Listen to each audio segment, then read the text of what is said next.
Now today's topic is about sound.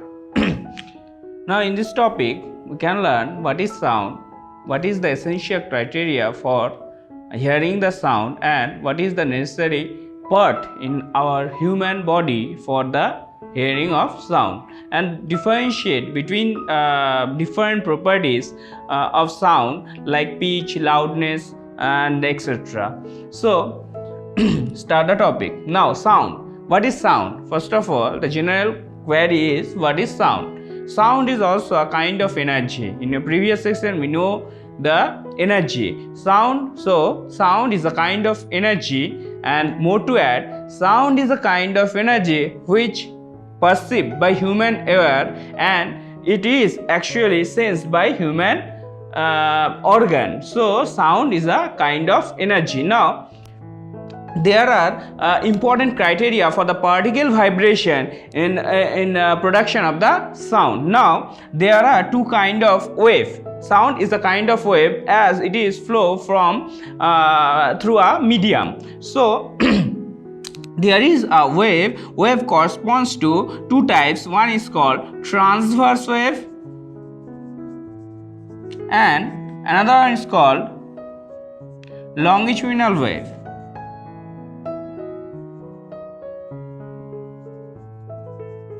What is that? In every wave there corresponds to the particles vibration. Now particles vibration are in a direction which is perpendicular with the direction of the propagation of wave. Then this kind of waves are called the transverse wave. Like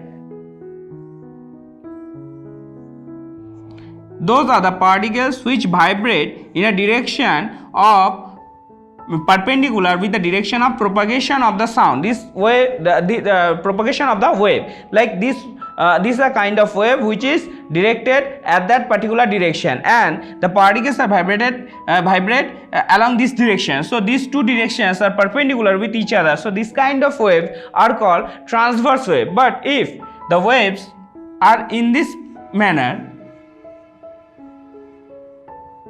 those are the particles which are congested one. Those are the particles which are very far from each other. This portion is called compression and this portion is called rarefaction. Compression is the region of high pressure and rarefaction is region of low pressure. In this case, the particles are in a direction which is parallel to the direction of propagation of wave. In case of sound wave generation or sound propagation, the particles associated with the sound wave are moving at that particular form. Like they are parallel. The particles associated with the sound wave generation are parallel with the direction of the propagation of sound wave. That's why sound wave is called longitudinal wave. In that case of longitudinal wave, the particles vibration are parallel with the direction of propagation of sound wave. Now sound wave is also called the mechanical wave. Why it is called mechanical wave? First of all, we say the definition of sound, like sound is a kind of energy. Now which kind of energy does it transmit? That answer is the energy should be a mechanical energy. What is mechanical energy? The energy possessed by a body for the movement. Now due to the sound propagation, sound is a kind of thing that propagates. So due to that propagation an energy required, and that energy should be a mechanical energy. That's why sound is also called mechanical wave. So sound, first of all, it is called longitudinal wave. Why it is called longitudinal wave? Because the direction of propagation of the particles associated with the sound wave are parallel with the direction of sound propagation. Sound is also called mechanical wave because the energy generation due to the sound wave is the mechanical energy. Sound is also called the elastic wave. Sound is also called elastic wave. Why it is called elastic wave? Because in case of property of elasticity, the body remain its or actually retain its original position or tends to retain its original position. The phenomena by which the body can resist the applied force, that phenomena is called the elastic or elastic behavior. And sound requires a medium for the propagation. If there is no medium, then sound cannot be passed through. So every medium has its own elasticity, and as the sound requires a medium for propagation, that's why sound waves are called the elastic waves. So there are three names which actually simplify the sound. One is longitudinal wave, another is called mechanical wave, and it is the elastic wave. So these names are given for that particular reasons. Now sound can be categorized by the number of properties. Now what are the properties? Number 1 is called pitch. Number 2 is called loudness. And number 3 is called waveform, or it is called quality of the sound.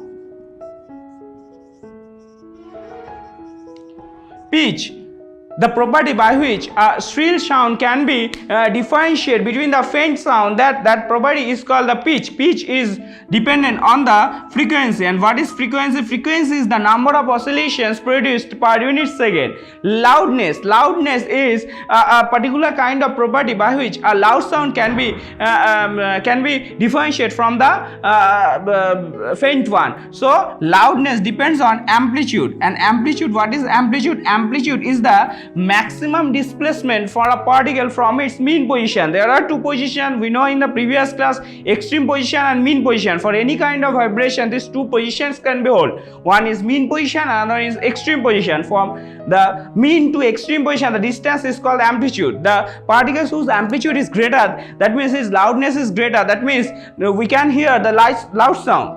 Quality of sound, that is another kind of phenomena or the property by which we can differentiate between the two sounds, like the sound of a drum and sound of a guitar with same pitch and same loudness. So this quantity depends on waveform of the particle. So there are three quantities, which is frequency, amplitude and waveform, and depending on this frequency, amplitude and waveform, that pitch, loudness and quality of sound may differ. Now for every sound propagation, there requires a medium for the propagation. If that's so, then there is a different speed of the sound for particular mediums.